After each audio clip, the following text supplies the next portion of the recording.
US ने ये फैसला कर लिया है कि अब इंगेजमेंट चाहिए नहीं, हिंदुस्तान से कुर्बत हासिल कर लें और पाकिस्तान को की तरफ इंडिफरेंस शो करें। आप सब देखिए, इंडिया एक it's a huge huge country. अगर हम पाकिस्तान और इंडिया करें, it's not apple to apple. अगर इंडियन लॉबी पेनिट्रेट कर रही है, जैसे आप बातें कर रहे हैं, बॉबी जिंदल का नाम ले रहे हैं, Nikki Haley and all these people, आपको क्या लगता है ये कितना को असरअंदाज हो के इंडिया के इंटरेस्ट को प्रमोट कर सकते? लेकिन इससे ज्यादा कुछ नहीं। जब अगर अगर बताया जाए को पॉलिसी रिलेटेड अपॉइंटमेंट किसी मुसलमान की होगी या किसी पाकिस्तानी की, that is too far away. We are हम लोगों ने उतना इसमें हिस्सा ही नहीं डाला है। और कहा जाता है कि ये काश पटेल जो है ही also referred about the Ayodhya मंदिर के बारे में भी उन्होंने अल्फाज बोले थे, विच नॉर्मली अमेरिका के अंदर जो है वो लोग नहीं बोलते। तो इट मींस कि ही रेगुलरली लुक्स इंडिया और बड़ा रेगुलरली देखता है कि 5.5 मिलियन हिंदुओं की सपोर्ट की वजह से अगर आज डोनाल्ड ट्रंप प्रेसिडेंट है तो 5.5 मिलियन हिंदुओं की वजह से।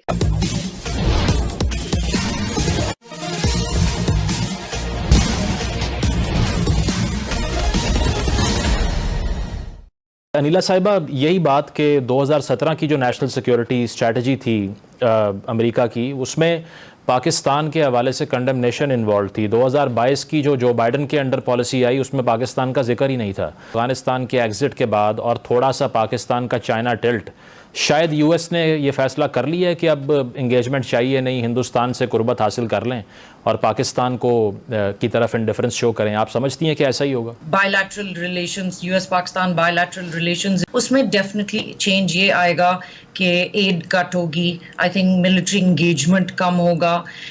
Focus will be less on Pakistan. इस वक्त चाइना पे होगा।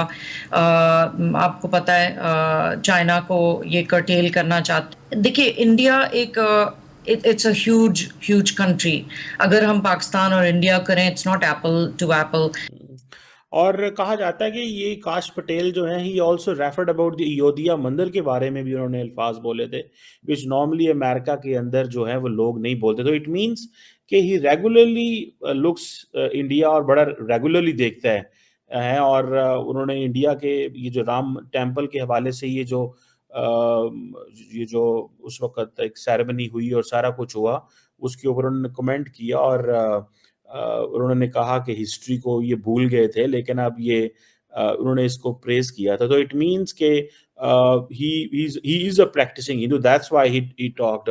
और तार साहब, आप डोनाल्ड ट्रंप साहब के 2016 में बड़े करीब थे। आपने जारी बात है आरएनसी में खिताब भी किया, वो बहुत बड़ी एक चीज थी। अभी कोई ऐसा एक्टिव रिपब्लिकन है पाकिस्तानी या मुस्लिम जो ट्रंप के नजदीक हो या अमेरिका में किसी स्टेट में कोई इलेक्शन जीता हो, या कि आप समझते हैं कि सारे आज इमरान खान के जलसे जो नचने करदा ओही लगे ने? अपॉइंटमेंट किसी मुसलमान की होगी या किसी पाकिस्तानी की, that is too far away. We are हम लोगों ने उतना इसमें हिस्सा ही नहीं डाला है। इलेक्शन में डालते ही नहीं, डाल सकते ही नहीं हम लोग। और दूसरा, जिस तरह मैंने बताया कि हम आगे बढ़ने के बजाय एक दूसरे के गिरेबान सारा दिन फाड़ते हैं, and that's what we are strong in it. बिल्कुल सही कह रहे हैं। लेकिन तार साहब, इस वक्त जो यूरोप से बातें आ रही हैं, जो यूरोप से खबरें आ रही हैं, उनमें से एक खबर तो ये आ रही है कि अब जो खासतौर पे फ्रेंच ये कह रहे हैं कि डोंट ट्रस्ट दी अमेरिका। अब अमेरिका की नहीं, उन्होंने कहा वी शुड खुद इंडिपेंडेंट होना चाहिए, वो कैन रिलाई ऑन अमेरिका। और सबसे बड़ी जर्मनी और फ्रांस दोनों ने अपना 2% उनका शेयर था वो उन्होंने पे किया है। कि 5.5 मिलियन हिंदुओं की सपोर्ट की वजह से अगर आज डोनाल्ड ट्रंप प्रेसिडेंट है तो 5.5 मिलियन हिंदुओं की वजह से। क्या समझती हैं, मेजोरिटी जो यूएसए में हिंदू कम्युनिटी मौजूद है, सब ने आपके ख्याल से वोट जो है वो डोनाल्ड ट्रंप को दिया होगा या कुछ लोगों ने कैमला हैरिस को भी दिया होगा? क्योंकि वो देखिए वो कमला हैरिस का भी यही कहना है कि मेरे जो फोर फादर हैं, जो मेरे बड़े हैं, वो हिंदू हैं। तो यानी इस टाइम पे वो भी ये कहती नजर आ रही थी कि मैं हिंदू हूं। तो फिर हिंदुओं की हमदर्दी उधर होगी या डोनाल्ड ट्रंप की तरफ होगी जिसकी वजह से वो जीते हैं? शोएब, मैं आपके सवाल के जवाब पर आती हूँ, लेकिन मैं सबसे पहले ये बताना चाहती हूँ कि उन सब लोगों को बहुत बहुत बधाई, और अमेरिका में सुनने वाले हम दोनों को, उन सबको बहुत बहुत बधाई, क्योंकि अब की बार ट्रंप की सरकार। और ये चुनाव एक बहुत ही ऐतिहासिक चुनाव रहा है, क्योंकि 131 साल के बाद ऐसा हुआ है कि एक व्यक्ति जो 2020 और 21 में हारा, और उसके बाद फिर दोबारा 2024 में उसने ट्रंप ने अपने सारे ट्रंप खेले, और वो हमारे सामने फिर से अमेरिका का प्रेसिडेंट बनकर के मौजूद हुआ है। तो मुझे ऐसा लगता है कि बहुत ही खूबसूरत और ऐतिहासिक जीत है, क्योंकि 131 साल के बाद ये चीज, ये ऐतिहासिक घड़ी हम लोगों को दोबारा देखने को मिली है। अब आपके सवाल के जवाब पर मैं आती हूँ कि डेफिनेटली कमला हैरिस जो है वो 6 महीने से, मैं उनको कमला हैरिस नहीं बोलती हूँ, मैं उनको कमला हैरिस बोलती हूँ। तो कमला हैरिस जो है वो पिछले 6 महीने से खुद को इंडियन ओरिजिन का और एंसेस्टर्स उनके भारतीय हिंदू हैं, वो ये साबित करने के चक्कर में लगी हुई थी। कई बार उन्होंने अपने सोशल मीडिया पर भी ये दिखाने की और दर्शाने की कोशिश की कि देखो ये जो हिंदू हैं ये हमारे माता पिता के रिलेटिव थे, ये जो ओरिजिन है ये हमारे माता पिता से रिलेटेड थे। लेकिन कमला हैरिस जो है वो फंस गई कहां पर? एक तो उन्होंने कई बार खुद को ब्लैक कहा, उसके बाद कई बार इस ड्यूरिंग दिस 2024 यूएस इलेक्शन उन्होंने कहा कि वो हिंदू ओरिजिन से आती हैं। लेकिन अनफॉर्चुनेटली और फॉर्चुनेटली उन्होंने दोनों ही समुदाय के लिए कभी कुछ किया नहीं। ठीक है। कभी भी ना ही ब्लैक के लिए उन्होंने कुछ किया, और ना ही हिंदुओं के पक्ष में और हिंदुओं के हित में और हिंदुओं के फेवर में उन्होंने कुछ किया।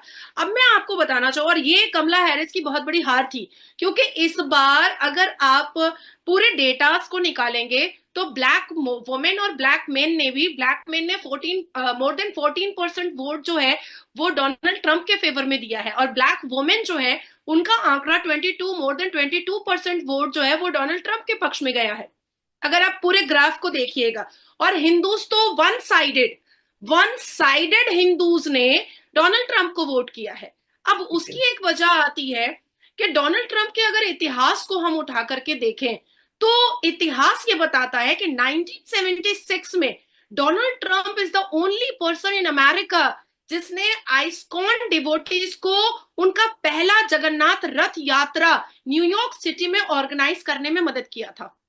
पहला, ये मैं आपको 1976 का बता रही हूँ। उसके बाद एग्जैक्टली उसके बाद फिर 9/11 का जो Pakistani puppet Osama bin Laden का जो एक बहुत बड़ा इंसिडेंट और एक्सीडेंट हमको एक आतंकवादी जो एक दुर्घटना हमको देखने को मिली थी, उस वक्त डोनाल्ड ट्रंप पॉलिटिशियन नहीं थे, वो एक नॉर्मल व्यक्ति थे और बिलियनियर थे, बहुत बड़े बिजनेसमैन थे, क्योंकि उन्होंने अपने ट्रेड और अपने स्टॉक मार्केट से अपने बिजनेस को स्टार्ट किया था। तो वो मुखर होकर के सामने आए थे और उन्होंने वहां पर छोटे जॉब करने वाले एम्प्लॉयमेंट, वहां के लेबर्स और वहां पर जो लोग उस दुविधा से गुजरे थे और एक मतलब हॉरर माहौल से, एक स्केरी माहौल से वो गुजर रहे थे, तो उन्होंने मुखर होकर के टेररिज्म ऑर्गेनाइजेशन और आतंकवाद के खिलाफ में बात किया था। हालांकि उनके ऊपर कई आक्रमण भी हुए थे कि तुम मुखर होकर के ऐसा कैसे बोल सकते हो, हालांकि तुम सिर्फ एक बिजनेसमैन हो,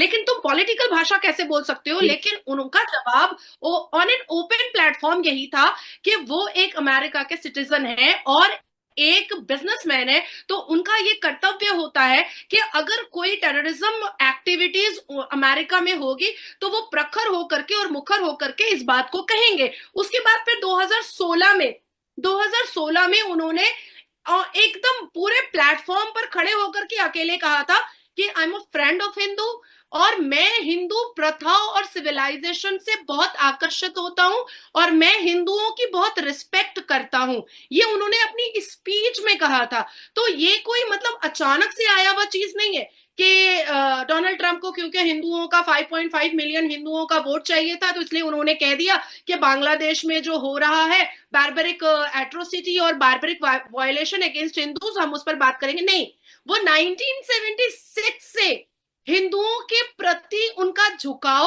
और उनका सॉफ्ट कॉर्नर हमेशा से दिखाई दिया है। तो इसलिए हिंदुओं ने एकदम वन साइडेड उनको वोट किया और ये बताया कि मैंने आपको चुना है, अब आप globally not only America, globally आप हिंदुओं को प्रोटेक्ट करेंगे आदरणीय प्रधानमंत्री के नेतृत्व में रह करके। आप अगर हमसे जुड़ा रहना चाहते हैं तो कृपया मेरे चैनल को सब्सक्राइब करें तथा बेल आइकन भी दबा दें ताकि नई वीडियो की जानकारी तुरंत आप तक पहुंच जाए।